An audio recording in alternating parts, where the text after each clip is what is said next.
মালয়েশিয়ার মানব সম্পদ মন্ত্রী গত সোমবার অর্থাৎ 6 জুলাই মালয়েশিয়ার একটা জায়গায় সংবাদ সম্মেলনে তিনি স্পষ্ট করে বলে দিয়েছে যে আমার সংবাদ সম্মেলন করার পর থেকেই FWCMS এর মাধ্যমে মালয়েশিয়ার যারা নিয়োগকর্তা আছে, যারা কিনা কোম্পানি আছে, তারা কোটা অ্যাপ্লাই করার জন্য আবেদন করতে পারবে। এইদিকে বাংলাদেশ থেকে বাংলাদেশের সংবাদ মাধ্যমগুলো বলতেছে কলিং খুলে দেওয়া হয়েছে। যাই হোক, এইখানে আংশিক একটু মিস্টেক আছে। বাংলাদেশ থেকে কবে থেকে লোক মালয়েশিয়াতে আসবে এটা কিন্তু এখন পর্যন্ত কনফার্মলি কোনো ডেট হয়নি। কোন কোন রিক্রুটিং এজেন্সির মাধ্যমে বাংলাদেশ থেকে মালয়েশিয়াতে লোক আসবে, তবে বলাই যায় যে কলিং এর মাধ্যমে অতি দ্রুত বাংলাদেশ থেকে লোক আসবে। মালয়েশিয়ার মানব সম্পদ মন্ত্রী ধাতু শ্রী রামানাল তিনি স্পষ্ট করে বলে দিয়েছে Bangladesh, Sri Lanka, Pakistan, India, Myanmar, Laos এবং ইন্দোনেশিয়া, কম্বোডিয়া কয়েকটা দেশ থেকে মালয়েশিয়াতে লোক আসবে।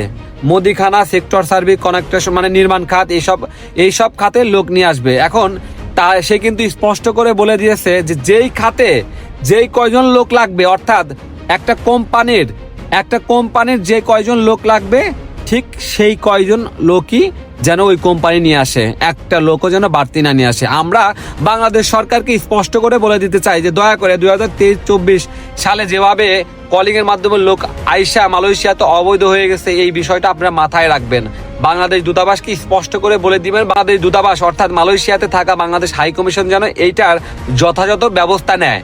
তাদের দায়িত্ব কিন্তু মালয়েশিয়াতে যে কোম্পানির লোক নিয়ে আসবে হোস্টেল আছে কিনা, তারা ঠিক মতন কাজ দিতে পারবে কিনা, এইগুলা যাচাই বাছাই করা। আমরা চাই যে বর্তমান হাই কমিশন এবং লেবার মিনিস্টার, মালয়েশিয়ায় থাকা Bangladesh high commissioner, deputy high commissioner, লেবারের উইং এর কর্মকর্তা, যারা কিনা এই যে সকল কোম্পানি বাংলাদেশ থেকে লোক নিয়ে আসবে তারা তাদের দায়িত্ব থাকবে আর কি।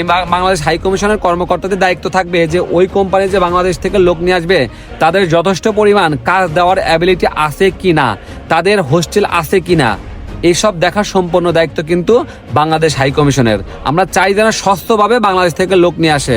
যাই হোক, কলিং কিন্তু একবারে সম্পূর্ণ খুলে দেওয়া হয় নাই, এটা শুধু মালয়েশিয়ার যারা নিয়োগকর্তা আছে তাদের জন্য ওপেন করে দেওয়া হয়েছে। বাংলাদেশ থেকে কবে থেকে লোক আসবে এখন পর্যন্ত সিদ্ধান্ত হয় নাই। কোন কোন রিক্রুটিং এজেন্সি বাংলাদেশ থেকে লোক পাঠাইতে পারে মালয়েশিয়ায় এটাও কিন্তু সিদ্ধান্ত হয়নি, তবে বলাই যায় অতি দ্রুত বাংলাদেশ থেকে লোক মালয়েশিয়াতে আসতেছে।